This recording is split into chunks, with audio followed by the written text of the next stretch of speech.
कबू सईद खान के पिल 9700 government high school में CFC की ज़ेर निगरानी 14 अगस्त जश्न आज़ादी के मौके पर पाकिस्तान के 78 आज़ादी की शानदार तकरीब मुनक़िद की गई।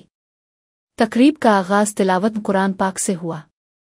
प्रोग्राम में तलबा और तालिबात ने आज़ादी के दिन की मुनासबत से तकारीर, मिली नग़मे बैत और टेबलोज़ पेश किए।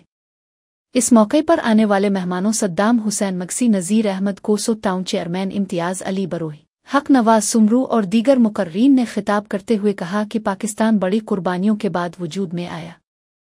हम आज़ादी की तहरीक के अजीम शुहदा और पाक फ़ौज के उन जवानों को खराज तहसीन पेश करते हैं जिन्होंने भारत के खिलाफ जंग में कामयाबी हासिल की। मुकर्रीन ने कहा कि पाकिस्तान की आज़ादी हमारे लिए एक अजीम नेमत है। तकरीब में तलबा के दरमियान तकरीरी मुकाबले भी हुए, जिनमें पहली पोजीशन मोहम्मद इदरीस कोसो और आमिर अली मक्सी, दूसरी पोजीशन सफिया बतूल अब्दुस्समद, जबकि तीसरी पोजीशन इसा बतूल और इकरा मक्सी ने हासिल की। आखिर में तलबा और तालिबात में इनामात तकसीम किए गए और मुल्क की सलामती के लिए दुआएं की गईं।